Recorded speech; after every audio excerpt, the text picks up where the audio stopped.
చిన్నపిల్లలు ఉన్నప్పుడు మేడం ఒకసారి జలుబు చేస్తే కంటిన్యూస్ గా దగ్గు రావడము, నోట్లోంచి నొరగ రావడము, నీళ్లు గారడము ఇలా జరుగుతూ ఉంటుంది. దీని గురించి మీరు ఇచ్చే సలహా ఏంటి? ముక్కు వెనకాల అడినాయిడ్ అని ఉంటాయండి. ఇది ఏమవుతుందంటే ఈ ఎయిర్ పాత్వే అనేది పిల్లలు ముక్కు ద్వారా శ్వాస తీసుకోలేనప్పుడు ఆబ్వియస్గా ఏమవుతుంది, చిన్నపిల్లలు నిద్రపోతుంటారు అనుకోండి మేడం, వాళ్ళు ఒకవేళ నోరు తెరిసి నోరు ద్వారా గాలి తీసుకుంటున్నారంటే ఇది కూడా సమస్యనా మేడం? అవునండి. గ్రేడ్ 1, 2, 3, 4 ఒక్కొక్కరిలో ఒక్కొక్క సైజు ఉండటం మూలాన ఇలాంటి సిమ్టమ్స్ వచ్చినప్పుడు వీళ్ళు డాక్టర్ దగ్గరికి తీసుకురావాలి. అవునండి. ఒకవేళ తీసుకురాకుండా మళ్ళీ అశ్రద్ధ చేసినారు అనుకోండి మేడం, అది ఎలాంటి సమస్యలకు దారితీయచ్చు? ఈ నోటి ద్వారా శ్వాస తీసుకునేటప్పుడు వీళ్ళ ఫేస్ రూపురేఖలు కొంత మారుతూ ఉంటాయండి. పిల్లల్లో ఉండే ఈ సమస్య జనరల్గా పిల్లలు స్కూల్కి వెళ్తూ ఉంటారు, వాళ్ళ చదువుకి ఏదైనా ఇబ్బంది ఉంటుందా మేడం? 100% అండి. ఎందుకంటే మామూలుగా ఇలా జరగడానికి గల కారణాలు ఏమై ఉంటాయి మేడం చిన్నపిల్లల్లో? ఇక్కడ ఎప్పటిదాకా అయితే పరిష్కారం రాదు, ముక్కు వెనకాల అది ఎప్పటిదాకా అయితే ఉంటుందో అన్ని రోజులు కూడా. వెల్కమ్ టు సుమన్ టీవీ, నేను మీ సుబ్రహ్మణ్యం. ఈరోజు మనం తెలుసుకోబోయే టాపిక్ ఏంటంటే, ప్రతి ఒక్కరి ఇంట్లో చిన్నపిల్లలు ఉంటారు. చిన్నపిల్లలు ఉన్నప్పుడు ఏమవుతుందంటే, ఎప్పుడన్నా వాళ్ళకి దగ్గు వచ్చింది అనుకో, దగ్గు కానీ జలుబు కానీ వచ్చింది అనుకో, జలుబే అనుకుందాం, జలుబు వచ్చిన తర్వాత దగ్గు అయితే కంటిన్యూస్గా ఆగదు. వాళ్ళు అలా దగ్గుతూ ఉంటే పెద్దలుగా మనం భరించలేము యాక్చువల్గా. అది కాకుండా దాని తర్వాత ఏమవుతుందంటే, వాళ్ళ నోటు కూడా అప్పుడప్పుడు నొరగ వస్తుంది, గర్ర గర్రని సౌండ్ వస్తుంది వాళ్ళు గాలి పీల్చేటప్పుడు వదిలేటప్పుడు. ఇది ఎందుకు జరుగుతుంది? ఇలా జరిగినప్పుడు పేరెంట్స్గా మీరు తీసుకోవాల్సిన జాగ్రత్తలు ఏంటి, ఏ సమయంలో డాక్టర్ గారి దగ్గరికి చేరాలనే దాని గురించి మాట్లాడడానికి మనతో పాటు డాక్టర్ వందన గారు ఉన్నారు, ఈఎన్టీ సర్జన్. మేడం గారు వచ్చేసి core orthopaedic and ENT clinic, Motinagar, హైదరాబాద్లో ప్రాక్టీస్ చేస్తూ ఉంటారు. హలో మేడం గారు, welcome to Suman TV. Madam hello అండి. ఇప్పుడు నేను చెప్పినట్టు చిన్నపిల్లలు ఉన్నప్పుడు మేడం వాళ్ళకి ఒకసారి జలుబు చేస్తే కంటిన్యూస్గా దగ్గు రావడము, నోట్లోంచి నొరగ రావడము, నీళ్లు గారడము ఇలా జరుగుతూ ఉంటుంది. జనరల్గా పేరెంట్స్ ఏమనుకుంటారంటే, ఏదో సీజన్ వల్ల వచ్చిందో లేదంటే చిన్న ఇన్ఫెక్షన్ వల్ల వచ్చిందో అని చెప్పి అశ్రద్ధ చేస్తూ ఉంటారు. ఇలాంటి పేరెంట్స్కి మీరు ఇచ్చే సలహా ఏంటి మేడం? ఫస్ట్ ఆఫ్ ఆల్ దీన్ని ఏమంటారు, తర్వాత దీని గురించి మీరు ఇచ్చే సలహా ఏంటి? ఫస్ట్, ఈ కండిషన్ చిన్నపిల్లల్లో ఎప్పుడు వస్తుంది అంటే, ముక్కు వెనకాల అడినాయిడ్ అని ఉంటాయండి. Adenoids and tonsils. మీరు టాన్సిల్స్ గురించి చాలా ఫ్రీక్వెంట్ గా వింటూ ఉంటారు. ఇక్కడ వస్తుంటే అదే కదా మేడం, గొంతు లోపల టాన్సిల్స్ అని. సో ఎవరు వచ్చిన పేషెంట్స్ కూడా డాక్టర్ గారి దగ్గరకు వచ్చేటప్పుడు నాకు టాన్సిలైటిస్ ఉన్నట్లుందండి చూడండి అని అంటారు. ఎందుకంటే నోరు తెరవంగానే కనిపిస్తాయి. అడినాయిడ్స్ అనేవి టాన్సిల్ లాంటివి లింఫ్ నోడ్స్, కానీ ఇవి ముక్కు వెనక భాగంలో ఉంటాయండి. నేను గాలి తీసుకునేటప్పుడు యూజువల్గా గాలి ముక్కులో నుంచి, ముక్కు వెనక భాగం నుంచి, గొంతు వెనక భాగం నుంచి వెళ్ళి larynx and then into the lungs. ఇది ఏమవుతుందంటే, ఈ ఎయిర్ పాత్వే అనేది అబ్స్ట్రక్ట్ చేస్తుంది అడినాయిడ్స్. వాచిపోయి ఉంటాయండి కొంతమందికి. So there are grades of adenoids. ఈ అడినాయిడ్స్ గ్రేడ్ 4 సైజులో ఉన్నప్పుడు, లేదంటే గ్రేడ్ 3 సైజులో ఉన్నప్పుడు ఆ ఎయిర్వేని ఎప్పుడైతే అబ్స్ట్రక్ట్ చేస్తుందో పిల్లలు ముక్కు ద్వారా శ్వాస తీసుకోలేనప్పుడు ఆబ్వియస్గా ఏమవుతుందండి, నోరు తెరిసి గాలి పీల్చుకుంటారు. అదే వాళ్ళు నిద్రపోతున్నప్పుడు మరీ ఎక్కువ అవుతుందండి. నోరు తెరిసి గాలి పీల్చుకోలేక గర్రమని గురక తీస్తూ పడుకుంటారండి.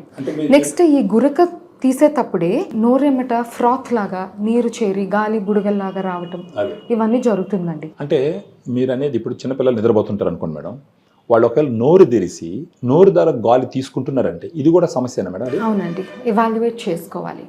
గ్రేడ్స్ నేను మీకు ఇందాక చెప్పినట్లు there are grades of adenoids అండి. గ్రేడ్ 1, 2, 3, 4 పిల్లలందరిలోనూ ఉండేవి అడినాయిడ్స్ అనేది. ఒకరికి ఉండి ఒకరికి లేకపోవటం కాదండి. అవి సింపుల్ లింఫ్ నోడ్స్, అంటే బాడీ ఇమ్యూనిటీకి సంబంధించిన లింఫ్ నోడ్స్.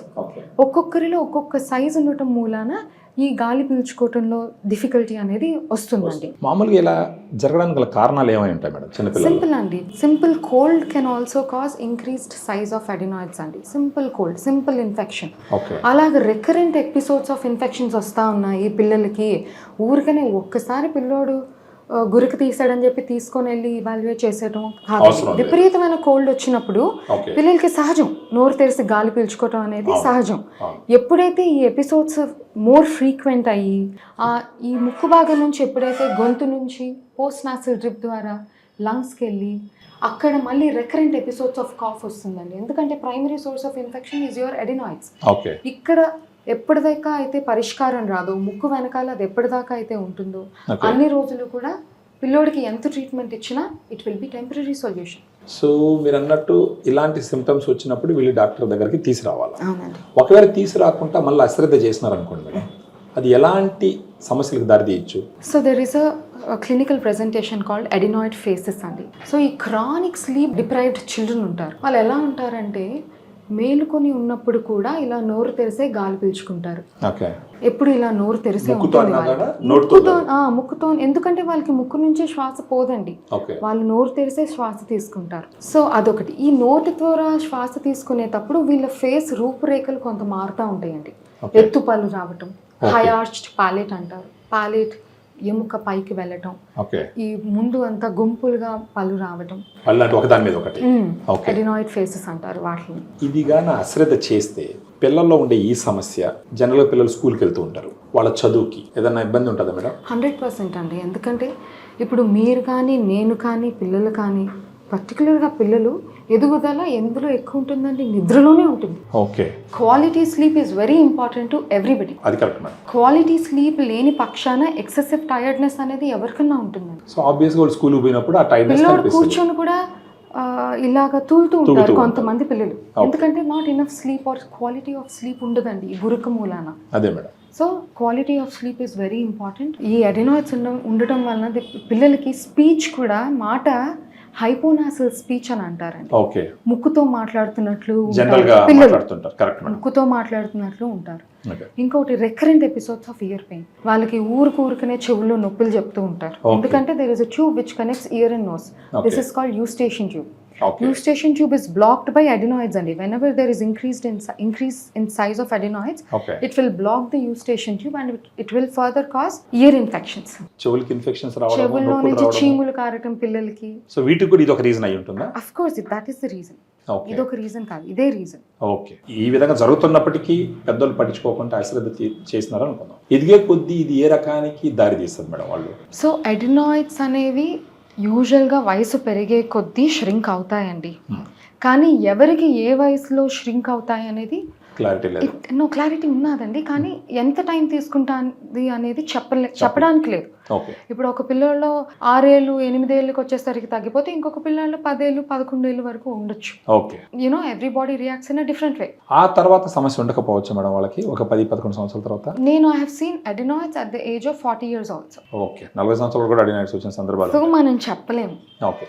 ఇవాల్యుయేట్ చేయించుకుంటే మంచిది. సో మీ దగ్గరకు వచ్చినారు అనుకుందాం మేడం, ఇలాంటి అడినాయిడ్స్ ఇష్యూస్ ఉండి పిల్లల్ని తీసుకుని వచ్చిన అనుకోండి, వాళ్ళకు ఉండే ట్రీట్మెంట్ ఆప్షన్స్, అంటే చిన్నపిల్లలు కదా, మన పేరెంట్స్ ఏమనుకుంటారంటే డాక్టర్ దగ్గర తీసుకెళ్తే ఆపరేషన్ చేస్తారేమో అని, పిల్లలకి ఏమవుతుందేమో అని కొన్ని భయాలు ఉంటాయి అనమాట. అలాంటి వాళ్ళకి మీరు ఇచ్చే సందేశం ఏంటి? ఫస్ట్, ఆపరేషన్ అనగానే భయపడిపోకూడదు. This is not something which we are, అంటే what we are trying to do is we are trying to help the child to get better quality of life. Latest technology ఇప్పుడు చాలా ఉందండి. మనకి బ్లడ్ లెస్ సర్జరీస్ కూడా అవుతూ ఉంటాయి. సర్జరీ చేసేటప్పుడు ఒకప్పుడు కోల్డ్ స్టీల్ టెక్నిక్స్ వాడేవారు, అప్పుడు బ్లీడింగ్ ఎక్కువ అయ్యేది. ఇప్పుడు there are advance technologies, micro debrider వాడతారు కొంతమంది కాబ్లేషన్ అని చెప్పి. Coblation is nothing but cold laser. ఇందులో there is very minimal bleeding ఇదండి. మహా అయితే ఒక్కరోజు ఇబ్బంది పడతారు. You should see longer life benefit. పిల్లల భవిష్యత్తు బాగుండాలి. అంటే ఈ ఆపరేషన్ ఒక రోజు అయిపోతే అంటే ఎన్ని రోజుల్లో పిల్లలు నార్మల్ అవుతారు మేడం? యూజువల్గా మార్నింగ్ సర్జరీ చేస్తే సాయంకాలానికి పిల్లలు లేచి తిరుగుతారండి. They will not be bedridden. Okay. మత్తి ఇచ్చినంతసేపే, మత్తి ఇచ్చిన తర్వాత సాయంకాలానికి పిల్లలు లేసి తిరుగుతారు. మినిమల్ సర్జరీ వలన వచ్చే నొప్పి అంటూ అందరికీ ఉండే నొప్పే ఉంటుంది, but we will give them pain killers.